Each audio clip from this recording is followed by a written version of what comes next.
Hello everyone. आज के video में हम लोग कुछ एमसीक्यू को डिस्कस करेंगे। तो चलिए आज की क्लास को हम स्टार्ट करते हैं। देखिए, सबसे फर्स्ट क्वेश्चन आपसे कहा जा रहा है कि निम्न में से कौन सी व्यावसायिक लेन देन नहीं है। यानी कि यहाँ पे ऑप्शन दे रखा है और इसमें जो हमारे बिजनेस में ट्रांजैक्शन होते हैं उसको दे रखा है। तो इसमें से कहा जा रहा है कि इनमें से कौन सा जो है वह बिजनेस से जुड़ा हुआ ट्रांजैक्शन नहीं है। ऑप्शन ए है कि व्यवसाय के लिए 10,000 रुपया का फर्नीचर खरीदा गया। तो यह भी क्या है, यह व्यावसायिक लेन देन है, चूँकि बिजनेस के लिए 10,000 का जो फर्नीचर है वह परचेज किया गया है। तो यह बिजनेस ट्रांजैक्शन है। उसके बाद दूसरा ऑप्शन है कि 5,000 रुपया का कर्मचारियों को वेतन का भुगतान किया गया। तो कोई बिजनेस है, उसमें जो एम्प्लॉय हैं तो उनको सैलरी दिया गया, तो यह भी बिजनेस से जुड़ा हुआ ट्रांजैक्शन है। ठीक है। उसके बाद ऑप्शन नंबर ग है कि अपने निजी बैंक खाते से 20,000 रुपया अपने बेटे की फीस का भुगतान किया गया। तो देखिए, जो अपना उसका कोई व्यक्ति है उसका अपना पर्सनल बैंक अकाउंट है और अपना पर्सनल बैंक अकाउंट से वह अपने बेटे के फीस का भुगतान करता है। तो यह बिजनेस से जुड़ा हुआ कोई ट्रांजैक्शन नहीं है। ठीक है। उसके बाद ऑप्शन ग है कि 20,000 रुपया व्यवसाय में से बेटे के फीस का भुगतान किया गया। तो चूंकि व्यवसाय में से बेटे के फीस का भुगतान किया गया है तो बिजनेस से जुड़ा हुआ यह ट्रांजैक्शन है। लेकिन ऑप्शन जो ग है वह क्या है, वह एक बिजनेस ट्रांजैक्शन नहीं है। तो इस तरह से इसका जो राइट ऑप्शन हो जाएगा वह क्या हो जाएगा, ऑप्शन नंबर ग हो जाएगा। ठीक है। उसके बाद दूसरा क्वेश्चन देखिए, दूसरा क्वेश्चन में कहा जा रहा है कि दीप्ति अपने व्यवसाय के लिए एक भवन खरीदना चाहती है। यानी कि एक लड़की दीप्ति है, वह अपने व्यवसाय के लिए यानी वह अपने बिजनेस के लिए एक बिल्डिंग को परचेज करना चाहती है। इस निर्णय से संबंधित उपयुक्त आंकड़े कौन से हैं। और यहाँ ऑप्शन दे रखा है। तो ऑप्शन ए में कहा जा रहा है कि इस प्रकार के व्यवसाय ने वर्ष 2000 में 1 लाख रुपया का भवन खरीदा। ऑप्शन ख है कि 2003 की भवन की लागत विवरण। उसके बाद ऑप्शन ग है कि 1998 की भवन की लागत विवरण। और ऑप्शन घ है कि इसी प्रकार के भवन की अगस्त 2005 में लागत 25 लाख रुपया थी। तो देखिए, यहाँ क्वेश्चन में कहा जा रहा था कि दीप्ति अपने व्यवसाय के लिए क्या खरीदना चाहती है, बिल्डिंग को परचेज करना चाहती है। तो इससे जुड़ा हुआ उपयुक्त आंकड़ा जो है वह क्या हो जाएगा कि व्यवसाय ने वर्ष 2000 में वह 1 लाख रुपया की भवन खरीदी है।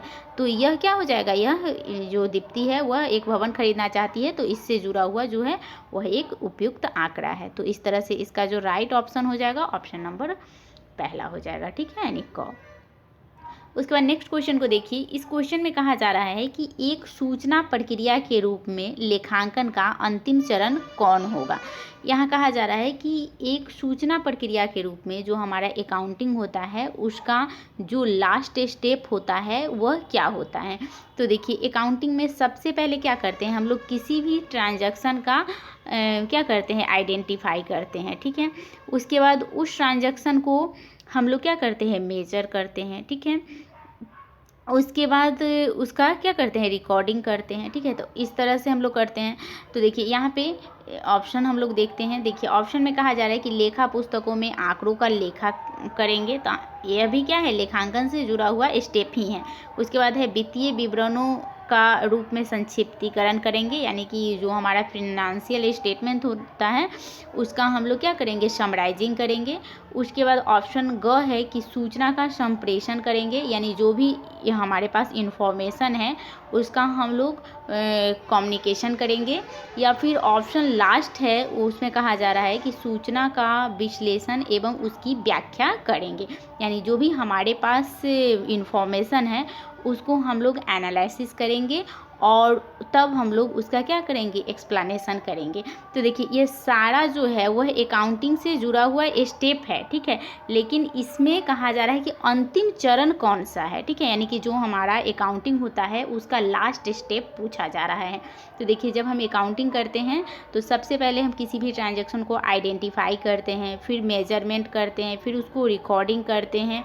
ठीक है। फिर उसको एनालाइज करते हैं। ठीक है। तो इस तरह से करते करते सबसे लास्ट लास्ट स्टेप में हम लोग क्या करते हैं कि जब सारे काम को कर लेते हैं तो हम लोग लास्ट में क्या करते हैं कि सूचना का संप्रेषण कर देते हैं, ठीक है। यानी जो भी हमारे पास इन्फॉर्मेशन है उसको हम लोग कम्युनिकेट करने का काम करते हैं।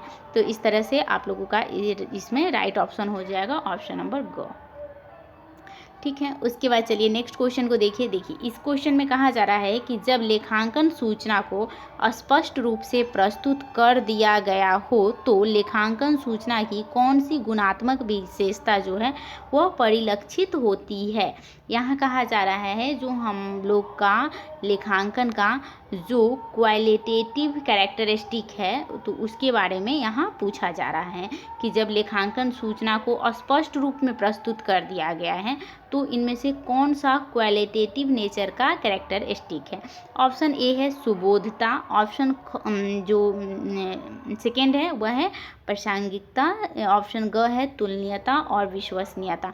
तो देखिए जब लेखांकन सूचना को स्पष्ट रूप से प्रस्तुत कर दिया जाता है तो यह जो है वह गुणात्मक विशेषता की जो प्रासंगिकता है उसको यह दिखाता है, ठीक है। तो इसका राइट ऑप्शन हो जाएगा ऑप्शन नंबर ख। उसके बाद नेक्स्ट क्वेश्चन को देखिए, ये लास्ट क्वेश्चन है। इसमें कहा जा रहा है कि मापने की सामान्य इकाई एवं प्रतिवेदन का साधारण प्रारूप प्रोत्साहित करता है। यहाँ कहा जा रहा है कि जो हमारा मापने का जो हमारा यूनिट होता है तो वह साधारण रूप में किसको प्रोत्साहित करता है। ऑप्शन ए है तुलनीयता को करता है, ऑप्शन जो ख है वह है कि सुबोधता और बोधगम्यता को करता है, या फिर ऑप्शन ग है कि उपयुक्तता को करता है, या फिर ऑप्शन घ है कि विश्वसनीयता को करता है। तो देखिए मापने की जो सामान्य इकाई एवं प्रतिवेदन है वह साधारण जो प्रारूप है उसको यह किसको प्रस्तुत करता है, तो यह जो है वह जो हम लोग का तुलनीयता होता है उसको करता है। तो इसका जो राइट ऑप्शन हो जाएगा ऑप्शन नंबर क्या हो जाएगा, पहला हो जाएगा, ठीक है। तो आई होप कि आप सभी को समझ में आया होगा और इस चैप्टर से भी आप लोगों का एक दो क्वेश्चन बनेगा। आप लोग जो अकाउंटिंग का जो क्वालिटेटिव कैरेक्टरिस्टिक है उसको आप लोग पढ़ लीजिएगा, वहाँ से भी एक दो क्वेश्चन बनेगा, ठीक है। तो अब हम नेक्स्ट वीडियो में कुछ इसी तरह का MCQ लेकर आते रहेंगे, तो आप हमारे साथ बने रहिए। अब हम मिलेंगे नेक्स्ट वीडियो में, तब तक के लिए थैंक यू वेरी मच।